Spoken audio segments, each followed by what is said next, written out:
Welcome to Kang's Stories from New York. Gather close and listen well. This tale is 80 years old, a defeated warlord, a temple hidden deep within the mountains, and the monks who wielded both mercy and martial fury. When the warring states fell, the Shuntian Dynasty rose, and a single vow, sworn within those temple walls, would buy peace for an entire realm. Hear me and picture an age of ruin. The warring states, a land shattered into pieces. In the west, Qin, its harbors thick with merchant sails. In the north, Shuo, its steppe cavalry beyond counting. In the east, Qi, whose crossbows had no equal. And across the south, a dozen warlords, each clutching his own scrap of earth. But beyond these rival kings lurked a darker power, the Blood God Sect, a cult of the blood demon, who sacrificed the living to forge their unholy arts, who treated slaughter as prayer and blood as strength. They bowed to no crown. Yet in shadow, they wormed into every army and every court, twisting minds and tipping the balance of every war. And in the south lived a young warlord who survived on the knife's edge, Li Chongyan, only 28, yet already a champion whose name shook the realm. On this day, he led 8,000 chosen soldiers east to seize the great river fortress of Jiangling. But then an ally's betrayal. Secrets sold.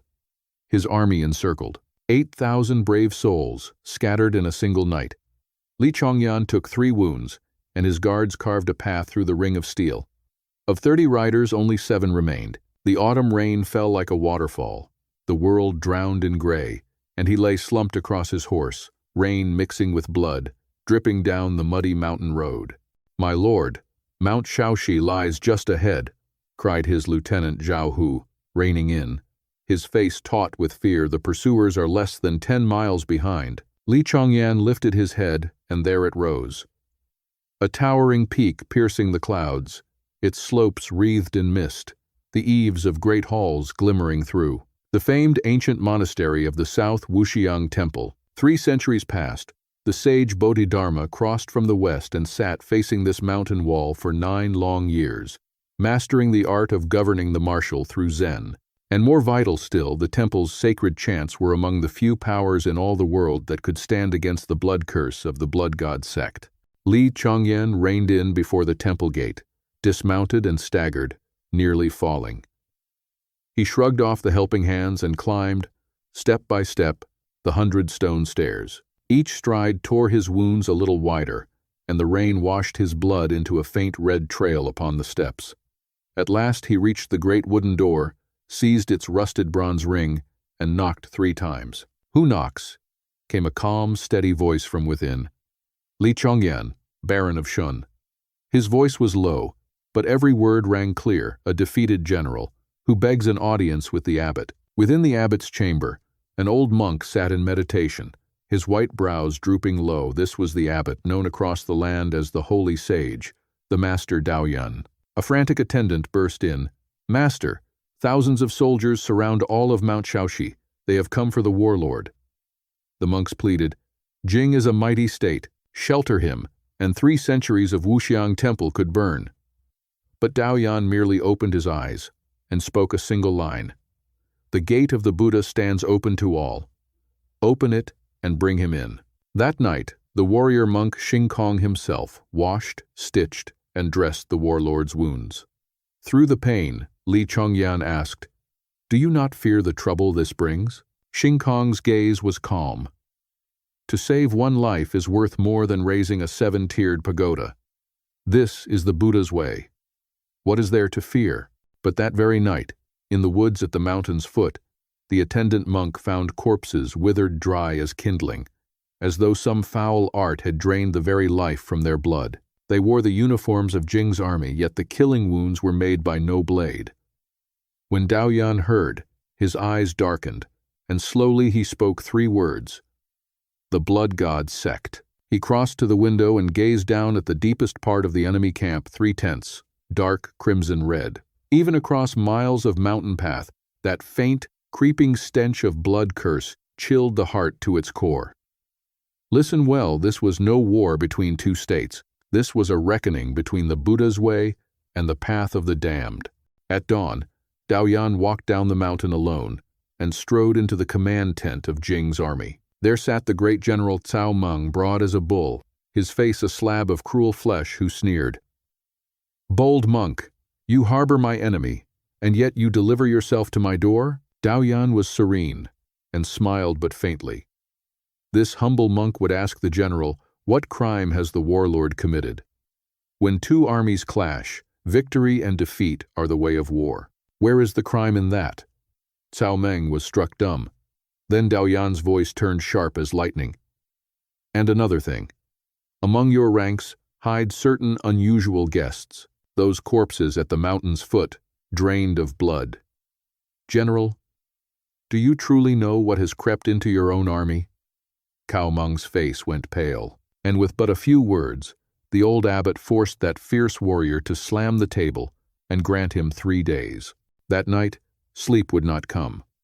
Li Chongyan wandered to the scripture library, and there found a small, frail old monk bent over a desk, copying sutras. Everyone called him only the sweeping monk. For decades, he had quietly swept these halls. The old monk poured him a bowl of clear tea and asked mildly, "Warlord, do you know what the Blood God Sect fears most?" He drew out a yellowed scroll, the Marrow-Cleansing Sutra. Bodhidharma faced the wall for 9 years and grasped the art of governing the martial through Zen. When the heart is still, the spirit runs true.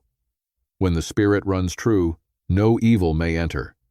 What the blood curse fears most is this righteous spirit and the sacred word. Fight for the realm, not for your own gain, but for all living souls, and only then may you conquer evil with virtue and win a true and lasting peace. Li Chongyan heard and woke as if from a dream and bowed deep.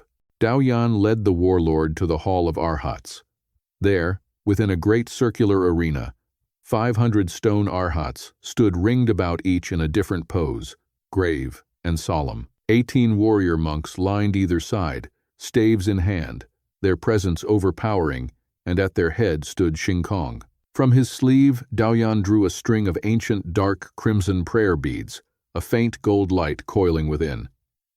Xingkong, these beads, hold the sacred chants of generations of masters. Should you meet the Blood God Sect upon the road, drive the beads with the true word, and you may hold back the blood curse for a time. When you chant, let your heart be fixed, your breath steady, and waver not by even a hair. Xingkong took them in both hands, his face solemn. Your disciple will remember. The hour of midnight, the moon dark, the wind high. The 18 monks escorted Li Chongyan out through a hidden passage behind the mountain into a dense forest of bamboo, and then thwip, an arrow tore through the air, grazing past Li Chongyan's ear, striking a bamboo stalk, its shaft still trembling. Ambush, torches flared to life, and hundreds of Jing soldiers surged from the shadows. Cao Meng appeared with a cold laugh. I knew you would flee by the back of the mountain, but the true terror stood behind him, 3 figures in dark crimson. Wherever they passed, the bamboo withered and curled, as though some unseen force had drained the very life from it. Kill! Chaos erupted. Xingkong led the 18 monks into the Arhat demon-quelling formation, their staves whirling like a storm through falling leaves. The lead master of the Blood God Sect flickered forward and stood before Li Chongyan, his palm glowing with a sinister bloodlight. Li Chongyan, your life's blood is mine. His palm struck out. But in that half a breath, Xingkong whirled about, thrust the prayer beads high, and chanted the sacred word, Om Mani Padme Hum. In an instant, the beads blazed with blinding gold, and a wave of righteous spirit thundered outward. The bloodlight struck it as though an unseen wall and scattered, half undone, in the air. My lord, run! Xingkong's robes were soaked in blood, yet he stood unbowed, like a guardian of iron. That night, the 18 Arhats, with flesh and blood alone, held back both the army and the damned. By dawn, Li Chongyan reached the rendezvous. Days later, his reinforcements arrived and crushed the remnants of Jing's army in a single stroke. The warlord returned to Mount Shaoshi and saw it all. The burned outer hall, the blood-soaked mountain path, the wounds of the monks who had taken blades for him. He gazed upon 3 fresh graves, then fell to his knees and bowed his head low. My first bow, to Abbot Daoyan, who saved my life. My second, to Master Xingkong, who took the blade for me. My third, to the 18 Arhats, who gave their lives to see me through. Should the day ever come that I, Li Chongyan, hold the realm in my hands, the debt to Wuxiang Temple shall be repaid 100-fold. And here, at last, how it ended. Li Chongyan went forth and swept the warlords away and seized the realm entire. The kingdoms became one, the warring states were no more, and he ascended the throne and named his dynasty Shuntian and became its founding emperor. On the day of his coronation, he wrote with his own hand 4 great characters, "Temple that guards the realm, cast them in gold," and sent them to Wuxiang Temple, and named it a temple of the state, whose abbots, for all generations, need never kneel before the throne. The moonlight and the killing cries of that rainy night, 80 years gone, faded at last to a few faint lines of ink in the histories. But that golden plaque above the gate, and 3 silent stupas upon the mountain, still whisper it to this day when the warring states fell. Shuntian rose, and a single vow of the Buddha's way bought peace for an entire realm. And what of the storms of wind and thunder yet to come in the reign of Shuntian? That, my friends, is a tale for another night.